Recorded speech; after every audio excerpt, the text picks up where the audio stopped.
All right, well, welcome HGSE alumni. Thank you so much for being here. This is our latest industry coffee chat, which features K-12 curriculum development. I'm Lisa Himmelman. I'm the Assistant Director of Alumni Engagement. We're delighted to have you join us today. We've had some wonderful coffee chats over the last few months, and we're looking forward to another one.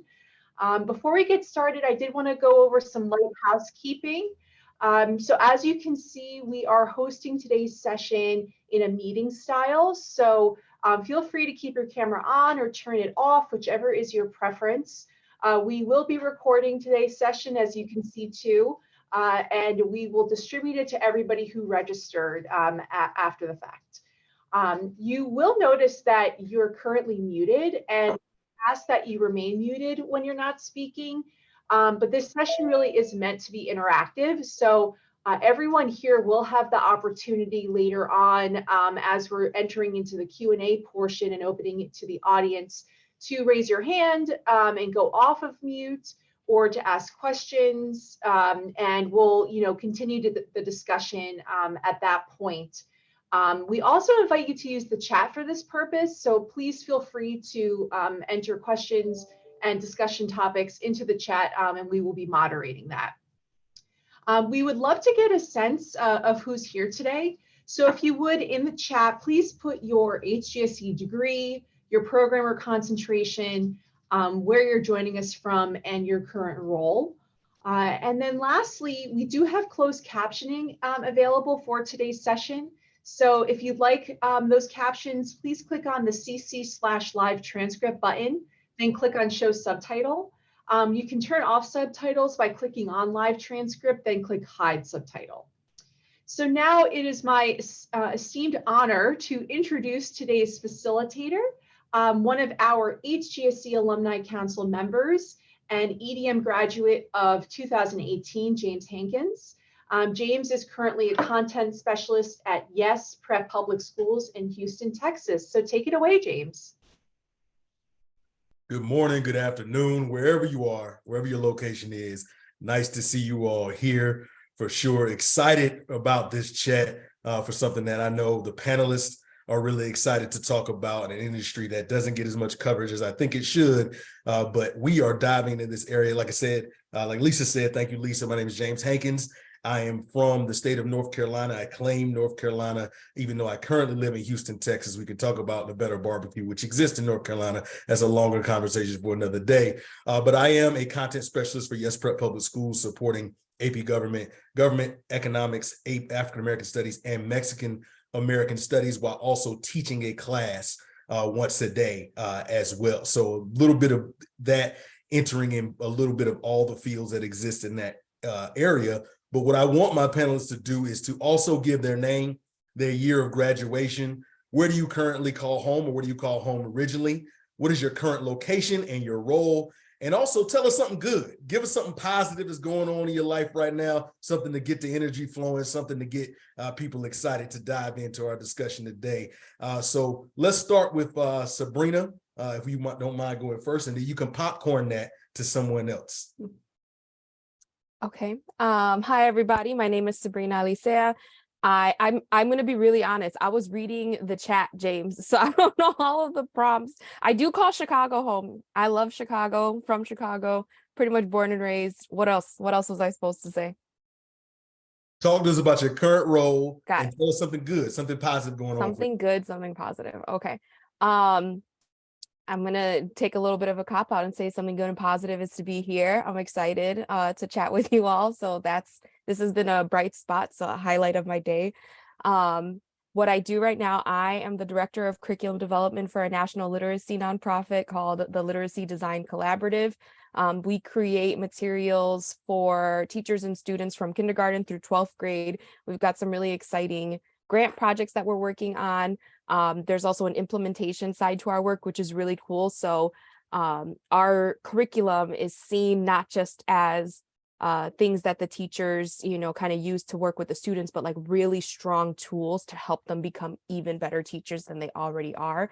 So it is a very beautiful work, and it's my privilege to be in this role. I will popcorn over to Ruben, who I met at NCSS, which was really exciting, and seeing you here right now. Yeah, I was gonna say, I thought you looked familiar. Hi there, I am Ruben Henriquez. I think at this point probably call home Somerville, Massachusetts, about a mile from HGSE. But home will in my heart always be Madison, Wisconsin, which is where I grew up. I am currently in Malden, Massachusetts, in the office today, where I am the History and Social Science Content Support Lead at the Massachusetts Department of Elementary and Secondary Education. Came here actually right after graduating at Hugsey. I was learning and teaching 2020, so I've been here a couple of years. And I have to share two things, because one is really exciting, and then one is very relevant to this chat, that are both great in my life. So the real exciting one is I'm getting married in a month. Officially a month from today. So that's mostly exciting and not too anxiety, sort of overwhelming, provoking. A lot of things to do. But the real sort of work excitement right now is that we are on the cusp of publishing 3 grade levels of a curriculum that I've been working on since I started in this job, and finally getting those out into the world the next couple of weeks. So happy to chat more about that as the conversation goes on, but super exciting to see that get out the door and into teachers' hands. And I'll popcorn it to Ariana. Hi, everyone. I'm Ariana Zetlin. I graduated in 2020, so the COVID year, with a degree in the Education Policy and Management program. Home is New York, though I live in Jamaica Plain in Boston right now, though I'm moving to Philadelphia in about a month to start a PhD. So not really sure where I live right now. Let's see, I'm a research analyst on the design-based implementation research team of the Democratic Knowledge Project. And I've been working on this project since I was a graduate student, so for about 4 years now. And our main project at the center is creating an 8th grade civics curriculum that we're piloting across Massachusetts schools right now. Quick disclaimer, I'm on the research team, so I work really closely with the curriculum team, but also with teachers and even students to help with iterative redesign of the curriculum. But I'm excited to talk more about that in over the next hour. And let's see, lastly, something exciting. My partner and I recently got engaged. So that's, yeah, that's been the most exciting part. I don't have a work-related excitement like Ruben does, but, and I will pass it over to Jabari. Awesome. Thank you, Ariana. Peace, friends, and family. My name is Jabari Sellers. I am a graduate of the LNL program, Language and Literacy Program, 2018, along with Sabrina. And I'm coming from Oakland, California, or coming to you from Oakland, California. But like James, I too am a North Carolinian, proud, and also, you know, hoping that our state gets better. But shout out to the Bull City of Durham, North Carolina, very least. I have been an English and humanities teacher for around 10 years, but in the past 6 months, I've made the transition to curriculum development, and I'm currently an associate director of curriculum development with LDC, working with Sabrina's work. So one thing that is like a good bright spot, definitely being here, and since moving any place, you have to find 2 places that in order for your new space to be called home. You gotta find a good barbershop. In my case, I found a good loctician, so that counts. And you've gotta find, if you're a nerd, a good comic book shop. So I found a really nice comic book shop that I'm excited about, because I'm gonna be able to continue my fun tradition of joining and hoping to facilitate book clubs all around comics. So a great day for nerds and folks with locks. Well, cheers to everybody, folks. This is really good to hear these good things from everybody. If you have a good thing that you want to throw in the chat for everybody while we're going through our panel, feel free to do so. We would love to have that positive energy as we are in the middle of the week, and we know we got 2 days left until we can enjoy ourselves. But let's dive into our discussion for today. We're going to have a few questions today because we really want to get to some of the things that you want to ask about and things that you want to discuss.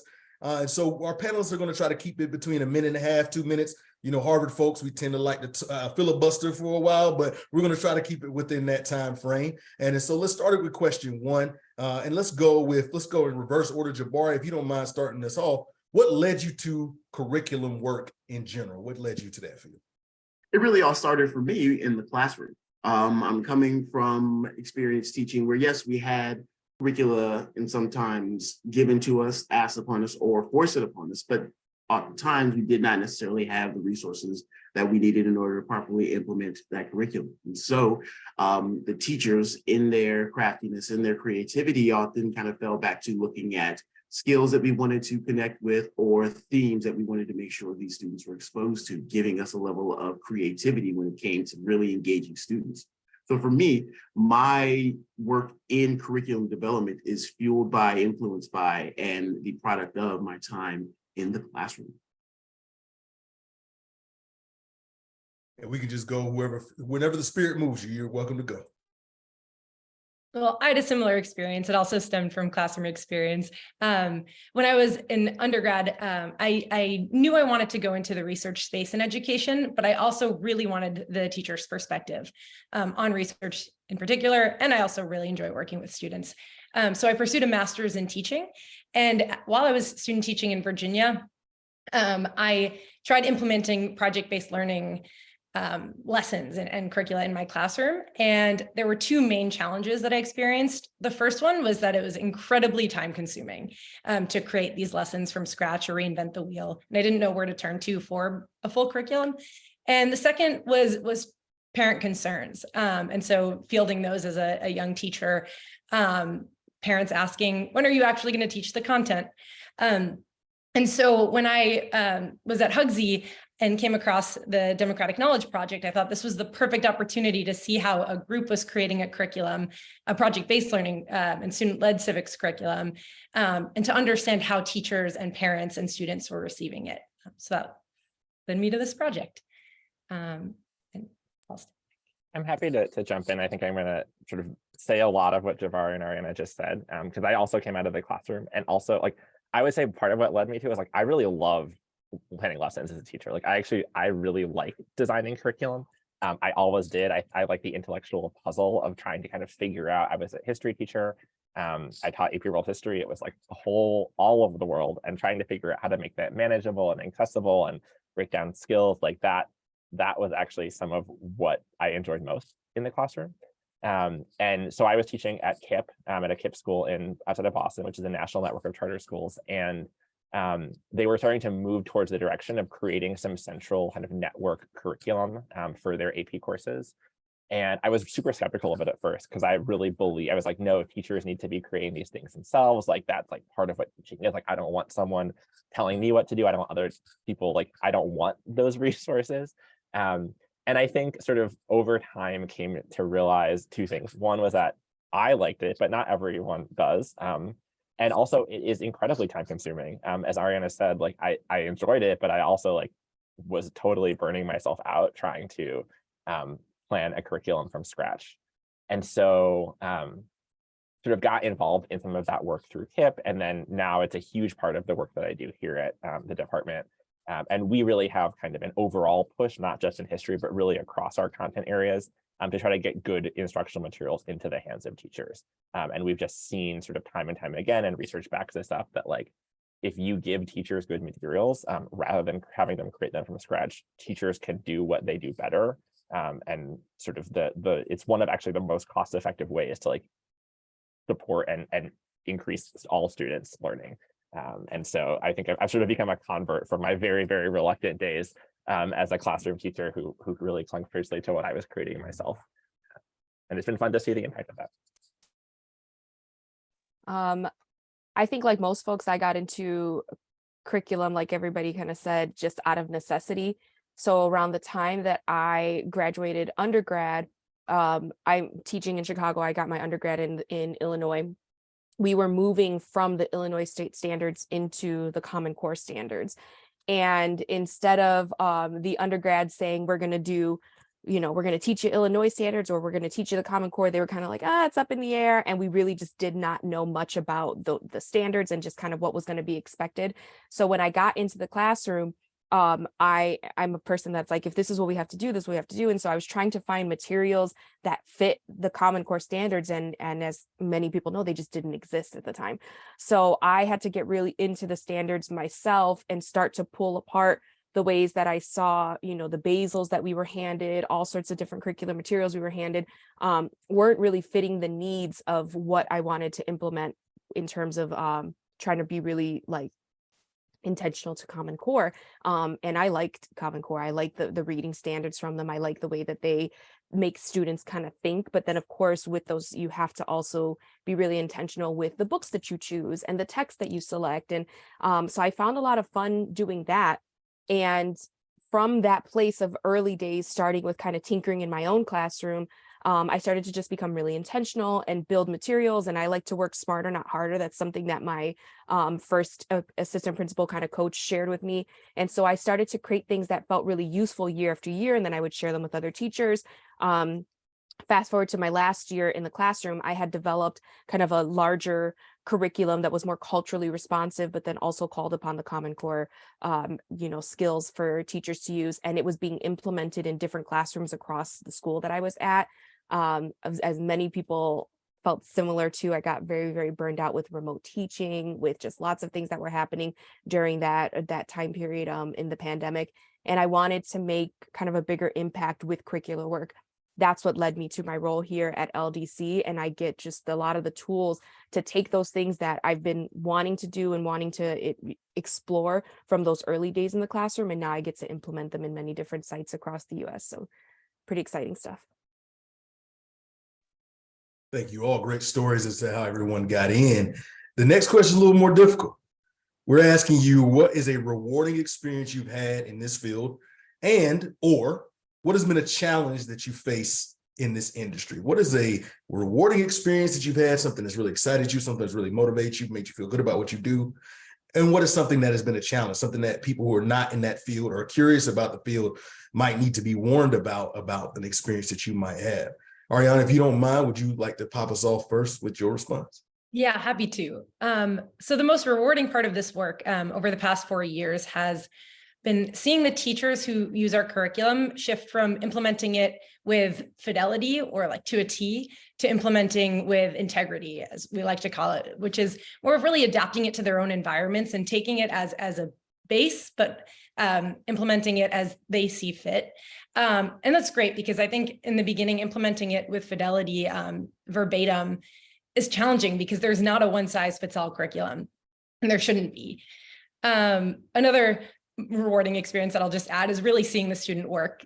So each year we go to student showcases of their civics projects at the end of the year. And I love actually getting to see how students are engaging with the curriculum. And so next week I'll be going to a lot of Massachusetts schools, and that is my favorite part. I should have mentioned that as a highlight or something exciting going on in the beginning.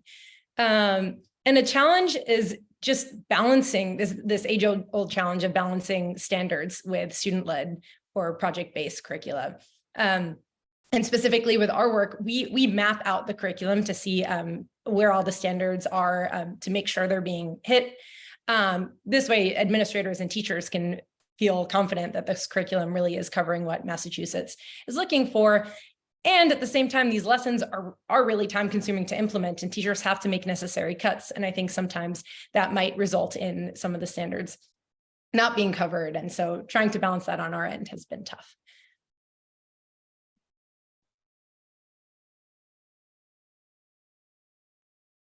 I'm happy to jump in. I think for me, that sort of journey that Ariana was describing of sort of how teachers move from kind of their initial use of materials to really making them their own, but also seeing kind of skepticism turn into enthusiasm has been really fun and really affirming. It's really weird to like be part of writing curriculum that you aren't yourself teaching, and sort of it goes out into this black box and then you kind of see and hear back. And I think of one teacher in particular. So we're working on this 5th, 6th, and 7th grade history curriculum. And we had a professional development session, and one of the units really focused on this idea of foreign policy for 5th grade. And this one teacher's like, I just don't see how my 5th graders are going to possibly understand the idea of foreign policy. Like, what in the world is that? And she came back 2 months later and she was like, oh my God, the conversations my kids were having, like they were so into it. They were like nerding out about foreign policy. They're like going home and talking about foreign policy at the dinner table. Like parents were like, what are you teaching my students? and just like seeing that growth. And then that teacher, actually, she's been in our pilot. So we've been piloting this on a small scale for a couple of years. And now she's like leading implementation across her district next year. And just sort of seeing that the way that teachers can really bring these to life in ways that like we couldn't possibly imagine. And seeing their relationship with materials change has been really, really rewarding. I think the challenge is that like doing curriculum development at scale is so much harder than doing it in your classroom. Like even like all of those issues of standards alignment and like rigor and engagement and like all those things that are real in your classroom, it's just like multiplied when you're thinking about a curriculum that needs to work in so many different contexts. And when you're getting so much feedback. So we've over the past year been piloting our materials about 50 teachers, and that means you get 50 different opinions on like how each lesson is going. Sometimes those opinions are in conflict. Sometimes it's hard to know, like, is this an issue with the curriculum, with the professional development, with like your expectations of students? And is it just about like convincing that they can do this?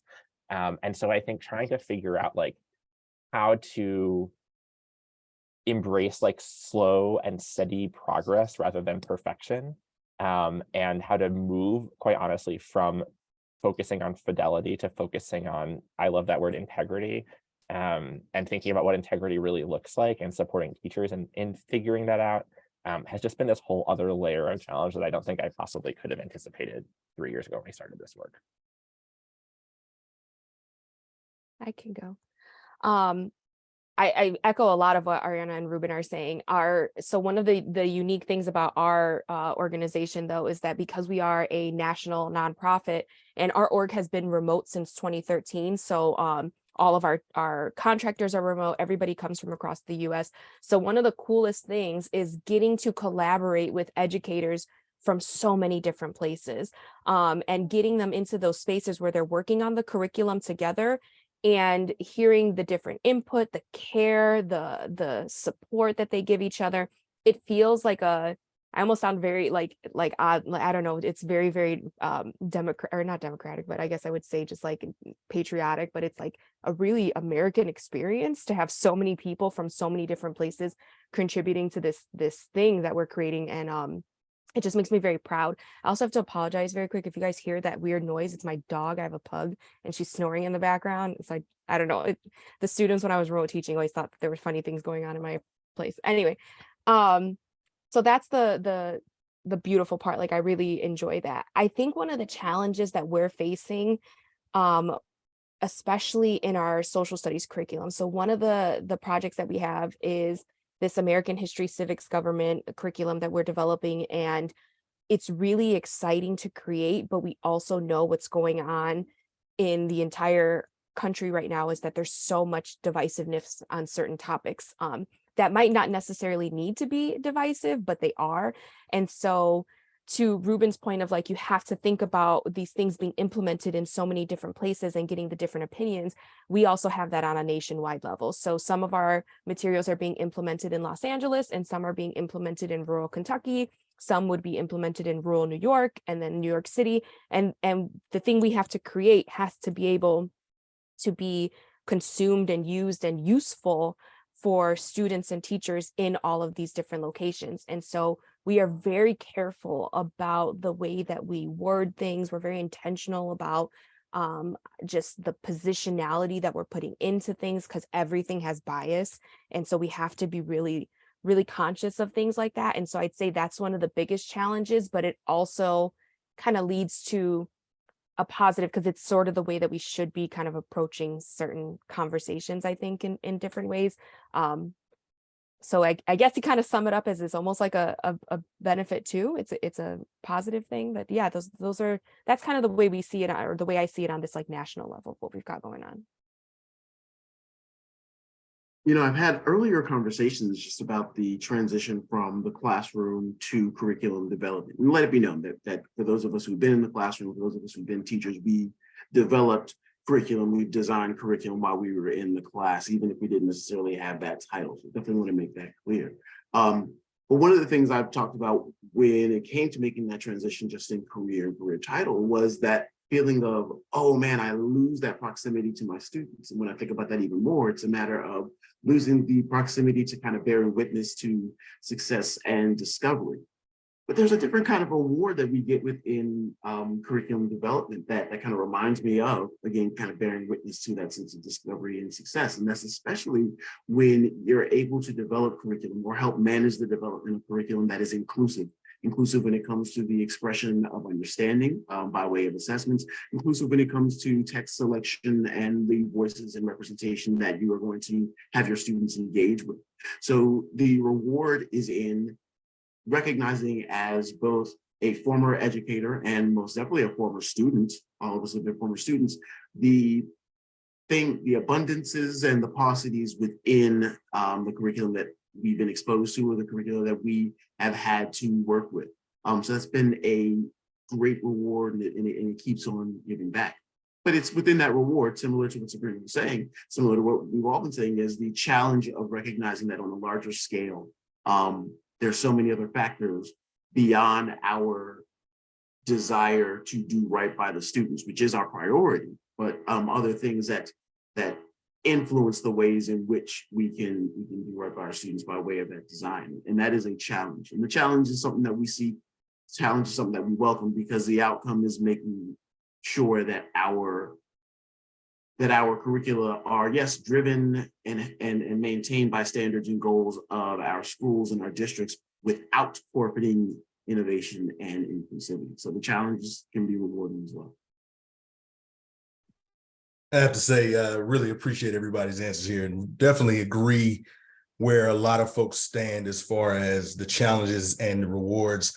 I'm in a very unique position because I do get to teach while also writing the curriculum. So I get to see in live action when something is terrible that I've written and say, okay, I can't do that again. I need to change that for the future, or I need to change that for the next class that's coming up, et cetera. So I have that weird, unique hybrid situation, which is very rewarding for the position that I'm in. But I also co-signed, Ruben mentioned something about being creative and being able to create. I love the idea of being able to create from the ground up. And because I support subjects like government, AP government, economics, things like that, I'm constantly recreating work on a daily basis, because the way our lessons about our government are now are very different from where they were 4, 8, 16 years ago at this point, right? So it's awesome to be able to do that. I will also say one of the biggest challenges, and I know I've seen in the chat, a lot of you all have a lot of experience in a lot of these different areas. So for those of y'all who may be looking for a career in curriculum, I think it's a very difficult job to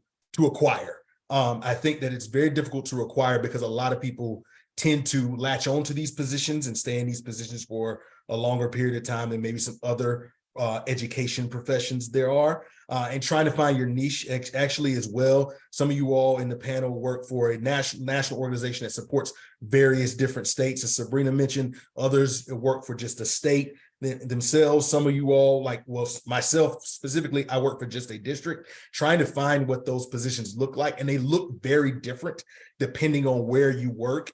And having experience, I'm learning this now as somebody who has a lot of curriculum experience with the district I work in, but trying to work for another organization and looking at how to do what they are requiring of me to do regarding curriculum is very different from what I would normally do on a regular basis. So it's hard to have a one-to-one position with this type of career, I find. But the experience in general of being able to create, being able to know that your materials are going out to people who really need it, and especially if you're allowed to be able to incorporate some of the more important topics, I will say, into our students' lives through what you write is also a rewarding aspect of things. Last question, and this is a or question. So panelists, you have a choice. We're all about choice here. You have a choice to make as to which question you'd like to answer. Question 1 is, what is the most notable piece of advice you would give to folks getting into the field of curriculum? Or what is something about curriculum work that you had no clue about?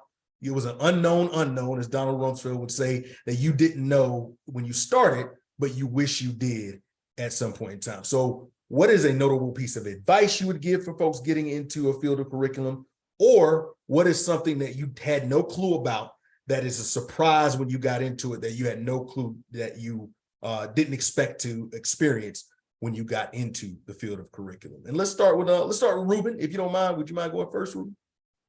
Yeah, I don't know which of the two this answers or if it answers both of them because they seem really related. Because I don't think I knew this, and I would give this as advice, which is that curriculum is not a silver bullet. So maybe the highlight is stay humble. I think that when I started this, and this is where I'm spending so much time thinking that like if you just get these really good resources into teachers' hands, then like it's great. You've done it.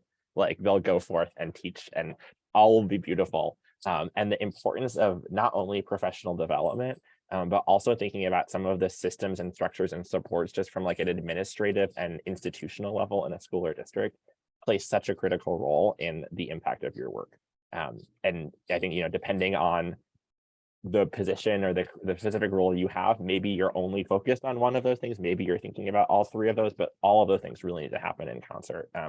I've seen such different experiences with the exact same set of materials, depending on the extent to which teachers are getting supports, are able to collaborate and learn together, to which there's like time in the day, to which it's playing nicely with other school initiatives, like all of those things just have such an impact on sort of how a curriculum is experienced by teachers and students. And I think I've really gained an appreciation for that the more that I've done this work.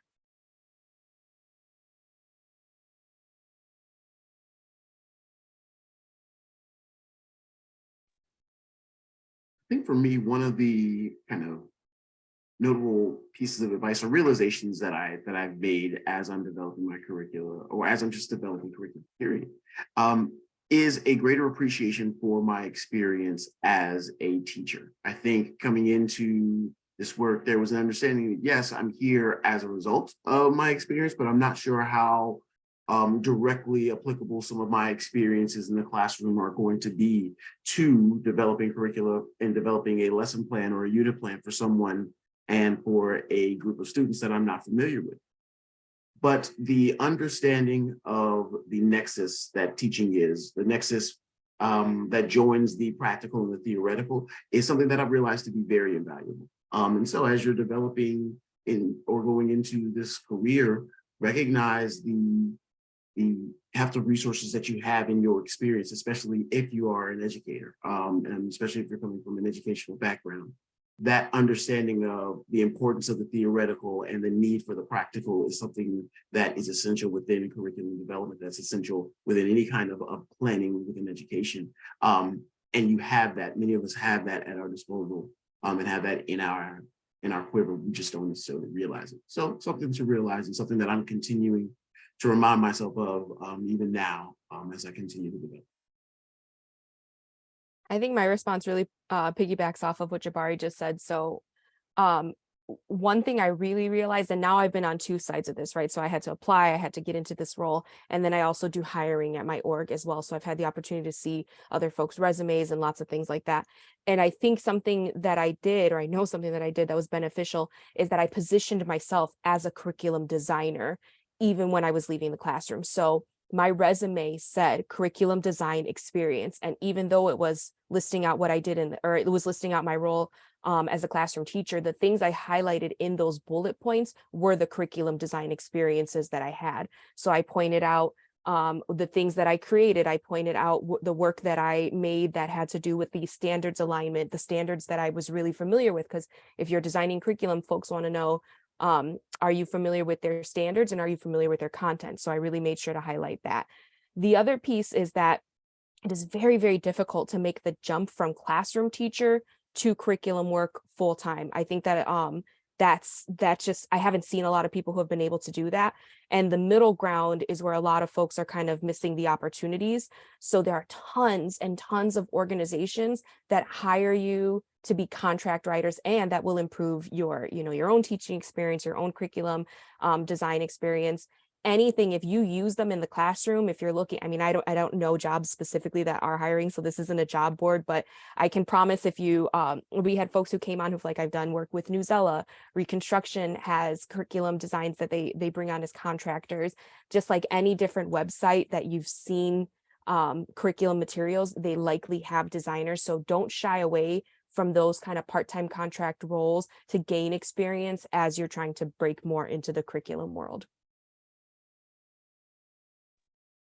My answer was very similar to Ruben's about system level considerations, which is not surprising because we were in a 12-person seminar with Dr. Cohen about systems level schooling. And so Ruben said that way more eloquently than I could. But Sabrina also had another point that I had switched to after Ruben said his part, which is that there are different roles. And so maybe I'll just add on that curriculum design in and of itself is not the only job around curriculum design, right? Like what I do now is the research part of it, but I'm so involved in the design, even though my job is a research analyst.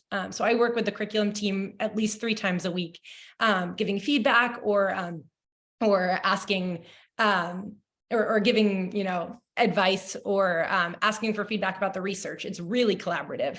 But there are other jobs along those lines that will help you get involved in the design work. So be open to any type of thing curriculum adjacent. Yes, be open to all of that for sure. I will say one last thing before we get to our questions as well on this particular topic. I think my mindset when I got into curriculum development was that I was going to be some mad scientist in a lab by myself, creating all this curriculum and putting it out into the world and seeing what happens just through data or whatnot. And what I ended up finding out, which I think is actually very beneficial, especially if you're working on a district level or you're working on a state level, I believe, the interactions I'm able to have with people that work through that curriculum, the teachers that I support, and building a relationship with them for them to tell me, Hankins, this was trash. This activity did not work at all. We need to think about it, review it, and change it for the future, has been extremely valuable to me to help me grow in my profession, but also gives me the opportunity to get some of that positive feedback too. When people say this really worked and I really like this, I tweaked it a little bit here, maybe you could add that in. That kind of feedback keeps those creative juices flowing, right? It continues to allow you to know how your work is going and what you can do to improve it. And I think being in a profession where you are not stagnant, but you're always constantly changing and trying new things and failing at those things, but trying new things on top of that to be more successful is really exciting on a regular basis. And I really enjoy what we do here. As you could tell, the panelists, we really enjoy what we do at this juncture as well. But now our time is done. Your time is now. We want to hear questions. We want to hear any comments that you might have at this particular point in time. We are open books at this point, so we are open to talk to you about this topic in depth. So we will open the floor for any question. I'm not going to cold call anybody. I want to get into teacher mode. I'm not going to do that. Somebody, you could just ask your question on your own, but we are open to hearing from you all at this point. I have a couple of questions. Oh, sorry. Should I raise my hand? I didn't give any criteria for success for this, so I apologize for not setting objectives for how to do this or whatnot. But we can start with, I think I saw Margaret's hand first, then Sarah, then Irina.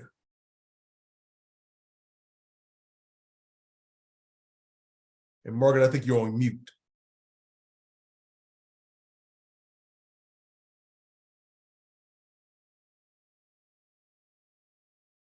Margaret, I'm sorry. I think you're on mute. You've been on mute. You've been muted. Yes, now you can hear me, right? Now I cannot hear you. Oh, you can go ahead. It's your floor. We're listening. Okay, We got you. because you muted yourself. My name is Margaret Lorette. I graduated in '93 with a totally different degree from ed school, administration, planning, and social policy, which you probably haven't even heard about. It's now defined, but I'm here because of my grandchildren. So, and I have no clue about development of curriculum and all this stuff, wonderful stuff that you've been talking about. But I have a couple of questions. From what you have said, I understand that teachers exercise enormous authority, enormous discretion in the classroom over the curriculum. Am I right? If I may, not necessarily. Oftentimes, depending upon the school system, there may be curriculum and even specific instructional strategies given to teachers that are mandated, or there may be more loose or more vague expectations that allow for educators to be a bit more creative or demand educators be a bit more creative. So it definitely depends on the school. Who creates that strategy? The township, the district, the state? I think all of the above, depending. I'm thinking of the class Ariana mentioned where we talked about the phrase incoherence came up probably every single class. We talk about school systems, that every state, every district, every town is really different. So in Massachusetts, we talk about local control a lot. We don't mandate anything from the state level. Yes, It's all up to district, but that's not the case. There's been a lot in Florida I've where heard there's about approved it. textbook lists. Okay, so what's the role of the Department of Education on the state level, the Boston one? You are both from Boston, right? I can speak from my end. Yeah. So in Massachusetts, we see our role as, especially around history, where there's no state assessment at all. Our role is to help provide guidance and resources to teachers. So we, I say we're all carrots, we're no sticks. We set standards. So we sort of say, here's what the expectations should be that you're working towards. We try to help elevate strong resources that exist in different grade levels. So we have some guides to like grade 8 civics curriculum. So if you're a grade 8 teacher, you go and we can say, here's ones that we think meet our expectations. We provide funding to help districts adopt strong materials. And then when no materials exist, for example, in 5th, 6th, and 7th grade, we've been investing in developing those ourselves. And the exciting thing is I think we've been able to make a pretty strong case. There's a ton of interest in the work that we do from districts, even without any kind of mandate or requirement. Okay, follow-up questions. Does this district, well, this state, yeah, you represent the state, have any power, any authority over controlling individual districts in the state, how they implement your guidelines? Or everybody is on the bottom? There is no coordination, no control. Yeah, that's probably a much longer discussion than I think we can talk about here. It depends a lot on the specific subject area, grade level, and state. So I can only speak to Massachusetts. Happy to chat more. I feel like once I start opening that can of worms, it's going to be, that is my job, but it gets really complicated. So in some areas, there's more coordination, in some there's less. Okay, for instance, English and history or social studies. How much control does the state exercise over individual districts? And I think these are excellent questions, Margaret. I want to put you in touch with Ruben because Ruben has like the depth of knowledge on this for sure. Want to make sure we get some more questions in before the time. Okay, I'm sorry. No problem at all. Right. No problem at all. It happens to the best of us. Okay, Sarah, go ahead. You had a question. Okay, I'm lowering my hand. Thank you.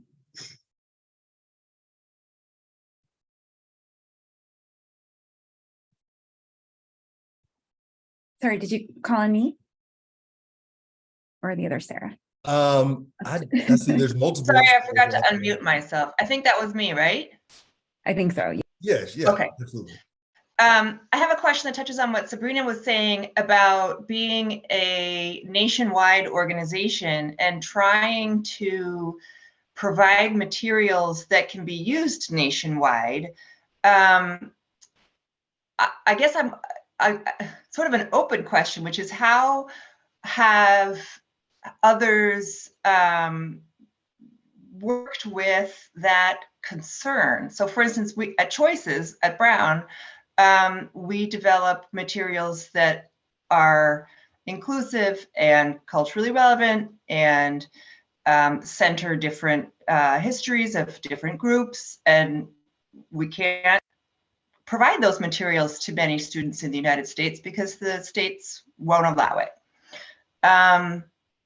But those students in those states are the ones, I think, that would most benefit from hearing this kind of variety of stories. So, and this in-depth history, this hard history that some people call. So what are some of the things that you have done, Sabrina, and suggestions to try to get your important work in less receptive states? That's a really fantastic question. And I want to toss it to, there was this something my previous principal used to tell us in our school when we were dealing, just the issues in, we were in a high poverty neighborhood. We had so many things that were going on. And he constantly told us, you have to think about what's in your locus of control. And, when we had issues that were with like certain, like things that were going on where there were certain demographics of students that were being targeted more than others, or not targeted, but, there was just like different penalization that was happening. He said, you're not dealing with the fact that Black boys have lower scores and all of these things going on, right? It's not just that you're dealing with that. It's that you're dealing with 400 years of these issues within the United States. And we are not going to solve those issues with the work that we're doing, but one-on-one, you can have a good relationship with your student, right? And you can think about those things in that way. So I've taken that advice from my former principal and I brought that to the work that we do now.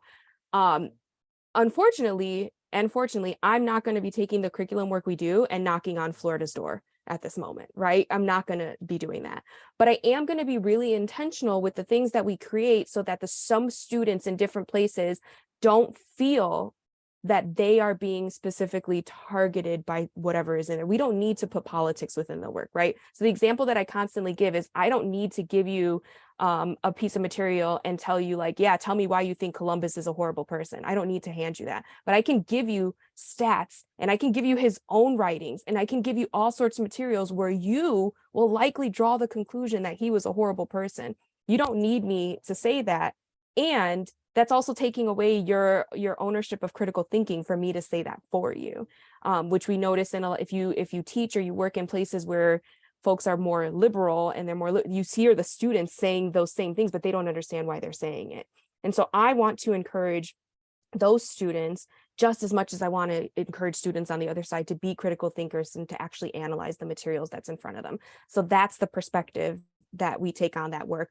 But again, it's also like we know what doors we're going to go knocking on, and we know where we're going to have, have a welcome party and the places that we're not. So just being intentional about that. I can't speak to different states, but I can speak to different districts across Massachusetts. And our 8th grade curriculum is nonpartisan. We don't have any ideological leanings. And at the same time, I think many people can perceive it one way. Like we feature hidden narratives and stories of change makers like Wilma Mankiller, Fred Korematsu. And one approach we've had is to partner with some more conservative districts in the states to say, like, we really want feedback. We want to know how this is working in your classrooms and feedback that you have for us to make sure it is not leaning one way or another. And that has worked incredibly well over the past 4 years. We've incorporated many change makers across the ideological spectrum with the help of our partner teachers. And it's helped receptivity across districts. I know I'd call on Irina third. We try to get to Sarah, Cecilia, and I believe Adriana had her hand up as well. But if you do have questions, please feel free to throw them in the chat as well so that we can try to get to as many responses as possible or whatnot. But Irina, whenever you're ready. Hi, I have a different type of question. So I've been involved with curriculum work for a while. I worked at Scholastic and I worked at some startups, and I'm at a pretty early stage startup now doing curriculum work. I'm wondering your experience with managing burnout from writing lots and lots of curriculum, because that's something I have to tackle myself, is how to manage the overload from very large curriculum projects. I think that a lot of times, because when we have so much work to do, when it's piled on us, especially as curriculum writers, and the deadlines seem like they're right around the corner, the next day, the next week, the next month, just seems like it's popping up on us a lot. I think for me, I've tried to challenge myself to, sometimes it's easy to take the activity that's worked for the last 10 years, 5 years, 3 years, whatever, and just put that in place for whatever your next task is supposed to be. So what I've tried to challenge myself to do with the time and capacity that I have is to change, just try to find a different way to do it, right? Something that might be a particular objective that I might have always done a graphic organizer, the same graphic organizer that I've always done, because I know it works and I know it gets the information across, it covers all the standards it needs to cover.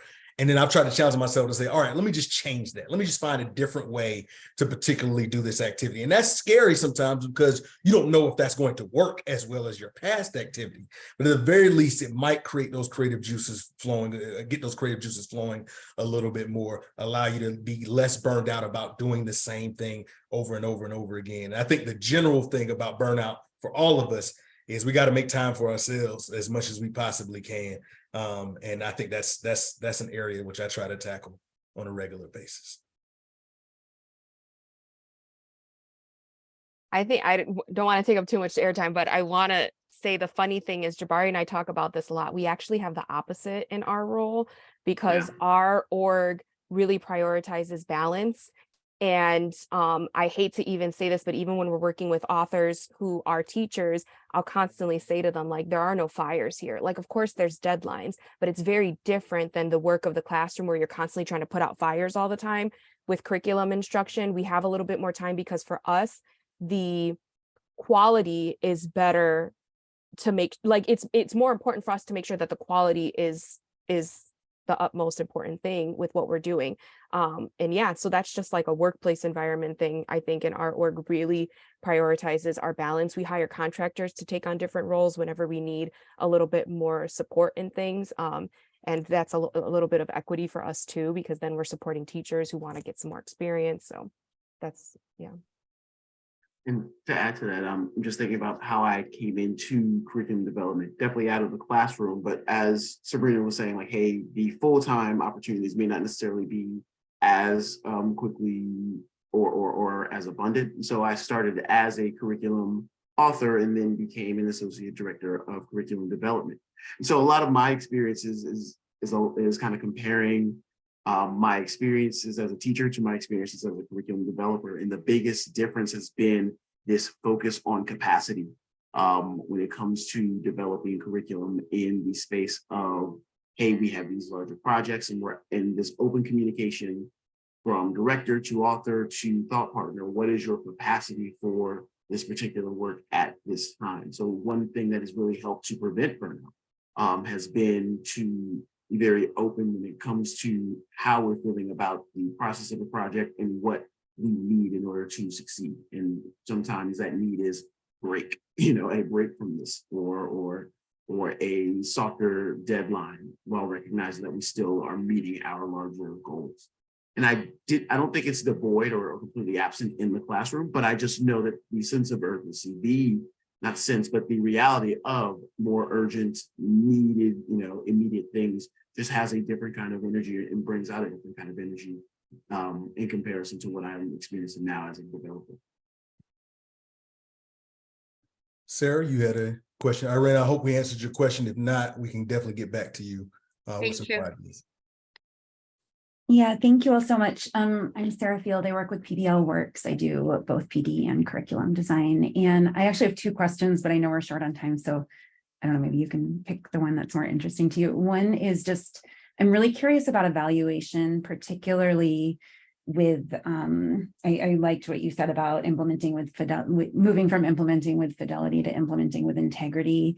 And I know that with our work, we really want teachers to be customizing any learning experiences we give them to meet the needs of their students and their communities. And that also poses challenges for evaluating the effectiveness and kind of looking across outcomes at scale. So I'm curious how different organizations and people are approaching that. And then the other question I had was about AI and how you see the dramatic changes that are coming with AI impacting both the work of curriculum developers and what and how we're teaching students. So I know those are huge and we have like 2 minutes left. So, but I'm really interested in both of those things.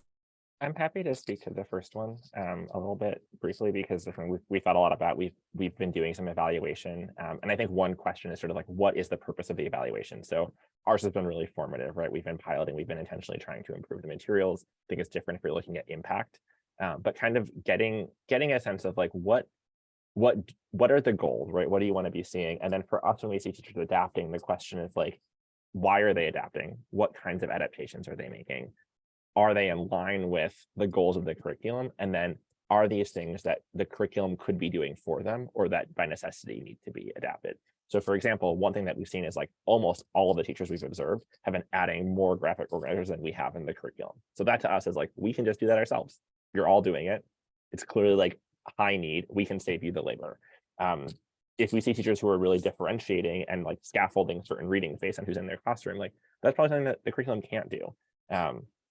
And if we see teachers who are over scaffolding, that's something that the PD should encourage them not to do. And so I think we've tried to get really granular in our evaluation of like, where do we see them making those changes? And what are the implications of that for our design and our messaging to teachers? And it really varies depending on kind of what kind of changes they're making. On the second question, I don't know, I can't pretend to know a lot about AI, even though I've seen the Terminator and the Matrix, so I'm familiar with what it can do in the long run. I think one of the things that we're thinking a lot about when it comes to curriculum development and the concerns about AI is how can we keep these positions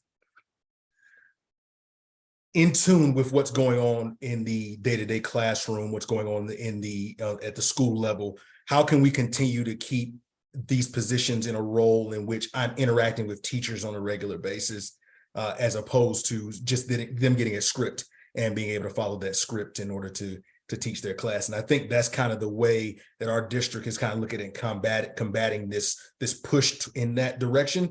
And of course, the value of being able to interact with people that are using your curriculum, that are implementing it in the classroom, is more valuable than the script they might get from AI. But our district is starting to have those conversations. Obviously, the bigger conversation is students turning in work using AI, more so than replacing any of our jobs. But that is definitely a conversation we're starting to have that I wish I was more well-versed on to be able to discuss, the intricacies of it.